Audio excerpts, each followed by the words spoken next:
আসসালামু আলাইকুম। আমি আল মামুন, ইসলামের ইতিহাস ও সংস্কৃতি বিষয়ে প্রভাষক হিসাবে আছি। পাশাপাশি আমার পড়ালেখার ব্যাকগ্রাউন্ড হচ্ছে রাজশাহী বিশ্ববিদ্যালয়ের ইসলামের ইতিহাস ও সংস্কৃতি ডিপার্টমেন্ট থেকে পড়ালেখা শেষ করেছি। তো ১৯তম শিক্ষক নিবন্ধন নিয়ে আপনাদের সামনে একটু কথা বলার জন্য হাজির হয়েছি। সেটা হচ্ছে ১৯তম যে শিক্ষক নিবন্ধন হবে নতুন প্যাটার্নে, আশা করি এটি জানতে পেরেছেন যে আগে আমাদের প্রিলি পরীক্ষা হইতো, এরপরে রিটেন পরীক্ষা হইতো, কিন্তু এইবার একই সাথে প্রিলি এবং সাবজেক্টিভ দুটোই এমসিকিউ আকারে হবে বলে এনটিআরসিএ কর্তৃপক্ষের মাধ্যমে আমরা জানতে পেরেছি। তো আমার কাছে যেটা মনে হয়েছে, বাজারে যে দুই একটা বই আমি ইতিপূর্বে দেখতে পেয়েছি, সেগুলোর নাম না বলি, তো সাবজেক্ট হিসাবে একজন ছাত্রের যতটুকু জানা দরকার বা একজন চাকরি প্রার্থী যতটুকু জানলে সে পরীক্ষায় কোয়ালিফাই করতে পারবে, এরকম কোনো বই বাজারে এসেছে বলে আমার কাছে মনে হয়নি। আমি যে দুই একটা বই দেখেছি, ইসলামের ইতিহাস ও সংস্কৃতি বিষয়ের ছাত্র হিসাবে আমার কাছে মনে হয়েছে যে এই বিষয়টা নিয়ে কাজ করা যেতে পারে। এবং ৪৯তম যেহেতু বিশেষ বিসিএস ছিল, সেখানে ইসলামের ইতিহাস ও সংস্কৃতি সাবজেক্টিভ অংশ থেকে কী রকমের প্রশ্ন হতে পারে এ বিষয়ে একটা ধারণা ইতিপূর্বেই পাওয়া গেছে। তো সেই ধারণার আলোকে আমার মনে হয়েছে যে বিষয়ের গভীরতা সম্পর্কে জানা একজন শিক্ষার্থী বলি বা চাকরি প্রার্থী বলি, এইটা জানা খুব জরুরি এই প্রতিযোগিতামূলক পরীক্ষার সময়গুলোতে। যার ধারাবাহিকতায় আমি ইসলামের ইতিহাস ও সংস্কৃতি বিষয়ের উপর একটা বই বাজারে নিয়ে এসেছি। এটি দুই একদিনের মধ্যেই লাইব্রেরিগুলোতে পাওয়া যাবে বলে আশা প্রকাশ করছি। সেটির নাম দিয়েছি মিশন এনটিআরসিএ ১৯তম শিক্ষক নিবন্ধনকে কেন্দ্র করে। আমাদের মিশনটা হচ্ছে আমরা এনটিআরসি এর যে শিক্ষক নিবন্ধন পরীক্ষা, সেখানে আমরা যাতে কোয়ালিফাই করতে পারি, ওর নেট থেকে জ্ঞান গরিমার দিক থেকে আমরা এগিয়ে থাকতে পারি, যার ধারাবাহিকতায় মিশন এনটিআরসিএ ইসলামের ইতিহাস ও সংস্কৃতি বিষয়ের উপর বইটি বাজারে আসছে। এখন বিষয়টা হচ্ছে, অনেকে বলে থাকেন যে সিলেবাস এখনো হয়নি, এনটিআরসিএ এখনও সার্কুলার প্রকাশ করেনি। আশা করছি এনটিআরসি আগামী মাসে সার্কুলার প্রকাশ করবে। এনটিআরসি এর প্রধানের পরিবর্তন হয়েছে এবং অল্প সময়ের মধ্যে এই সার্কুলারটি বাজারে আসবে।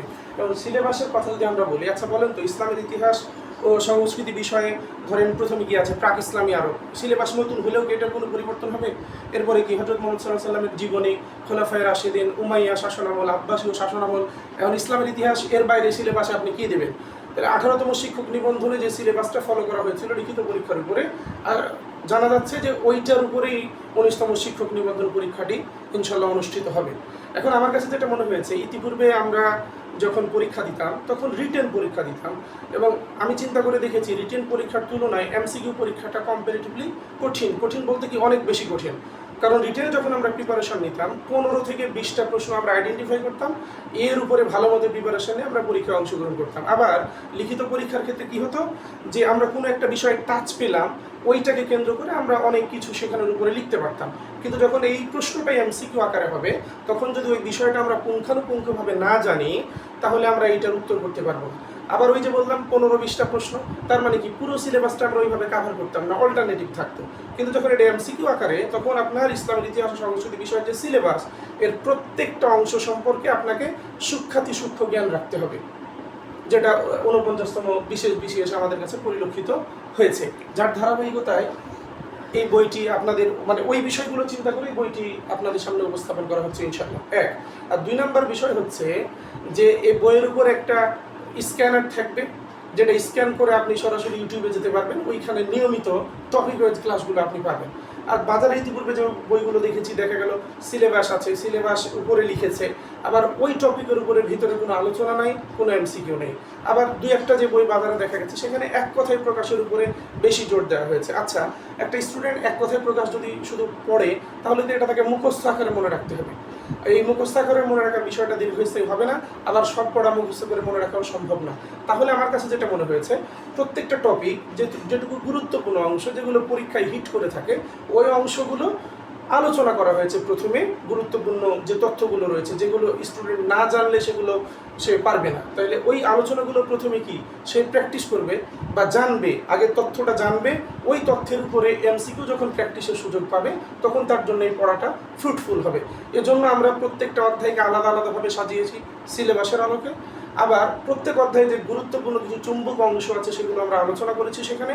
ওই আলোচনার উপরে পরীক্ষায় যেই প্যাটার্নের প্রশ্নগুলো আসার একটা সম্ভাবনা রয়েছে, সেই সম্ভাবনা অনুযায়ী আমরা এমসিকিউ সাজিয়েছি। যার ধারাবাহিকতায় এই বইটিতে ৪,০০০+ এমসিকিউ রয়েছে।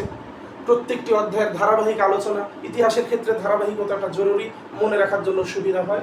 পাশাপাশি বইটিতে বিশেষ এমসিকিউ প্রায় 600+ সেখানে যুক্ত করা হয়েছে। আবার 10টি মডেল টেস্ট দেওয়া হয়েছে বইয়ের শেষ অংশে।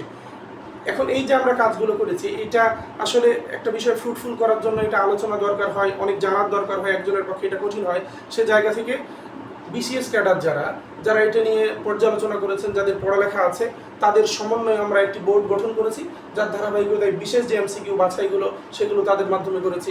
বইয়ের প্যাটার্ন কেমন হবে, কীভাবে স্টুডেন্টের সামনে এটা উপস্থাপন করলে সহজবোধ্য হবে, সেই বিষয়গুলো আমরা ফলো করেছি। আশা করছি এই বইটি 2-1 দিনের মধ্যেই বাজারে আসবে। আপনারা বইটি সংগ্রহ করবেন এবং কোড স্ক্যান করে, মানে স্ক্যানার দিয়ে আপনারা ওইটা স্ক্যান করলে ইউটিউবে যেতে পারবেন। সেখানে আমরা নিয়মিত ক্লাসগুলো দিতে থাকবো প্রত্যেকটা অধ্যায়। যেমন আইয়ামে জাহিলে একদিন আলোচনা হইতে পারে, তারপরে রাসূলের জীবনীর কয়েকটা ভাগ করে এটি আলোচনা হইতে পারে। মক্কা জীবনী আলাদা, মদিনা জীবনী আলাদা, রাসূল সাল্লাল্লাহু আলাইহি ওয়াসাল্লামের সময় সরকার ব্যবস্থাটা কেমন ছিল সেটা আলাদা। পার্ট করে আমরা এই ক্লাসগুলো ওখানে দিব। আপনারা এটি দেখতে পারবেন এবং আশা করি উপকৃত হবেন। ধন্যবাদ সবাইকে।